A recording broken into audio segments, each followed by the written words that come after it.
Hey everyone, welcome back. Hope you're having a fantastic day so far. So, tomorrow, certain beneficiaries of Social Security can expect to receive checks worth all the way up to $4,873. We are going to be covering who can expect to receive those payments, plus the rest of the payment schedule this month in December. Plus, with Vivek Ramaswamy alongside Elon Musk leading Doge, they are looking to cut right around $2 trillion in spending. Out of all that spending, could some of it possibly be coming out of Social Security as well? We will be covering that also. But before we go ahead and dive into it for today, if you would like to receive up to $18,000 in free stock in a pinned comment below, I will be leaving a link to Webull. All you have to do is once you click on that link is just sign up for a free account and then simply deposit at least $100. At that point in time, Webull will be sending you 6 free stocks worth all the way up to $18,000. Okay, so next year, of course, is going to be 2025. Whenever Trump is inaugurated, he's going to have his different departments and who he's choosing to lead those departments come in. Now, one other, I guess, so-called department, it's not going to be like an official paid department or anything like that. It's like an unofficial position, is called Doge. Now, Doge is going to be short for Department of Government Efficiency, and this is going to be led by Elon Musk alongside Vivek Ramaswamy. And basically, the sole kind of purpose of this is to cut government spending. So, because as you can see up on the screen right now, according to usdebtclock.org, this is a website you can go up to. It updates in real time. The U.S. national debt at this point in time is $36 trillion, over $36 trillion in counting.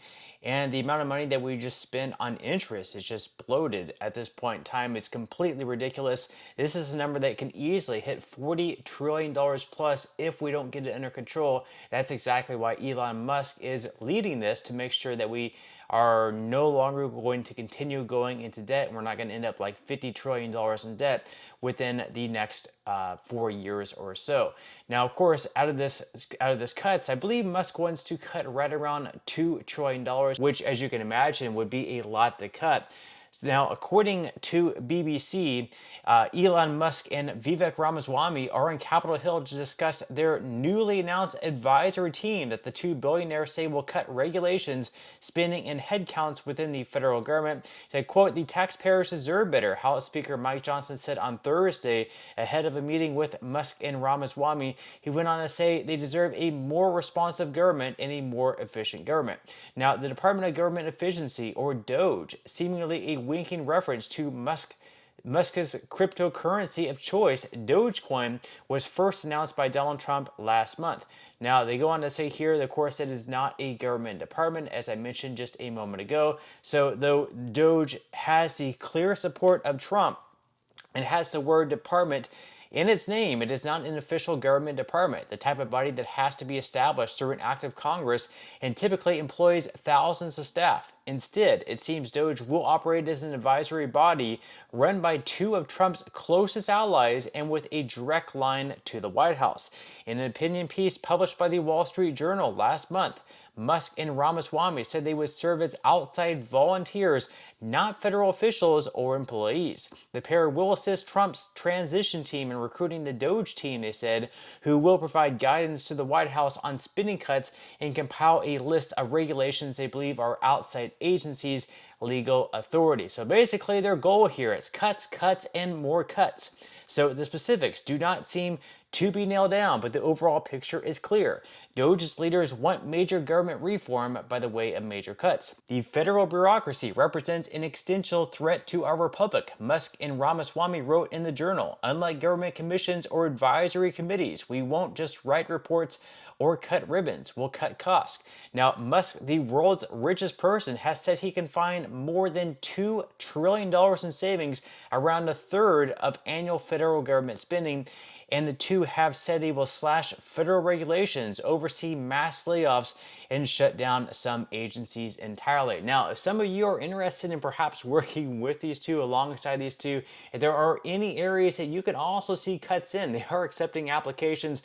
Unfortunately, though, this is not the best paying gig actually the pay would be zero. So if you want to work for free, this might be the job for you.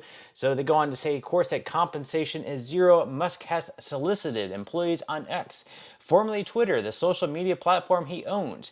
Doge hopefuls have been asked to send their resumes directly to the newly created Doge account on X. Applicants should expect 80-plus hour work weeks, according to a post from Doge devoted to unglamorous cost cutting. And according to Musk, all that work at Doge will not be rewarded with a salary. He said this will be tedious work, make lots of enemies, and compensation is zero. Only the top 1% of applicants will be reviewed by Musk and Ramaswamy, the Doge account said, though it did not specify how applicants will be ranked. So if you have right around 80 hours per week of free time and you don't mind working for free, well, here's an application you can put in with Musk and Ramaswamy. And if you're perhaps one of the top 1% of respondents, you might just hear back from them. Now, of course, alongside all these Doge cuts that are going to be taking place, Musk once again said he sees $1 trillion in cuts that could take place. We have some House Republicans coming out and say maybe we need to cut some parts of Social Security. So could that be a part of these cuts? We're going to be looking at this article here by the Hill, where Representative Mark Alford is floating Medicare and Social Security as potential areas of focus for President-elect Trump's new Department of Government Efficiency. So he said, we all agree this is an unsustainable area that we're in right now. Almost $36 trillion in debt, and we are spending more on the interest on our debt than we are going to spend on the National Defense Authorization Act this year.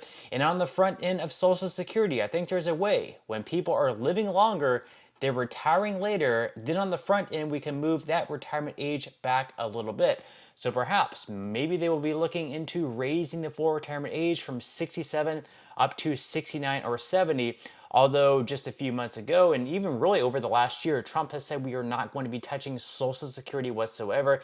Trump has also been firmly against raising of the full retirement age as well.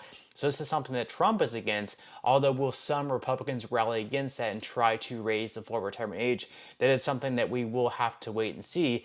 Now, in some other Social Security news, tomorrow there are going to be checks going out to certain beneficiaries of Social Security. What you get is dependent basically on what you've been getting all year long. The max checks this year, of course, are all the way up to $4,873, according to the Washington Examiner. So they say that in 2 days, so this is actually going to be tomorrow, not in 2 days. It's going to be tomorrow on Wednesday.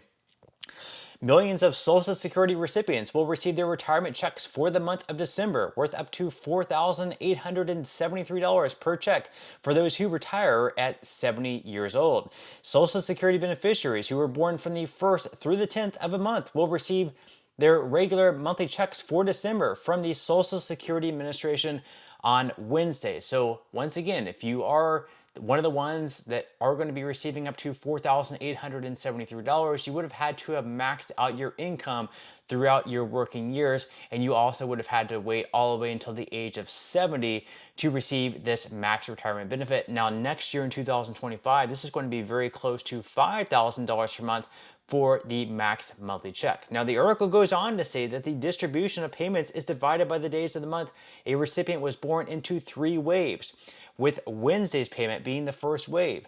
The second wave of payments will be sent out on December 18th to those born on the 11th through the 20th of a month. And then a third wave of checks will be sent out on Tuesday, December 24th, because December 25th is a federal holiday, Christmas Day. And those checks are going to be going to those born between the 21st and 31st of any given month. Now, for those of you who retire at 67, the maximum check would be $3,822. Those who retire at 62 at the earliest possible age, the max check for those will be $2,710. And once again, if you are able to delay your retirement all the way until the age of 70 and you're able to max out your income throughout your working years, you would be receiving a max check of $4,873. Now, of course, the average check this year is only right around $1,900. The average check next year is going to be boosted up to right around $1,900. $960. And then of course, also on December 31st, we are going to have another round of checks going out to individuals receiving SSI benefits. That's actually going to be your January payment coming a little bit earlier because January 1st is also a federal holiday. So you are going to be receiving your cost of living adjustment January payments one day early on December 31st if you are receiving SSI benefits. But that's all I have for today's video, and I will see you in the next one.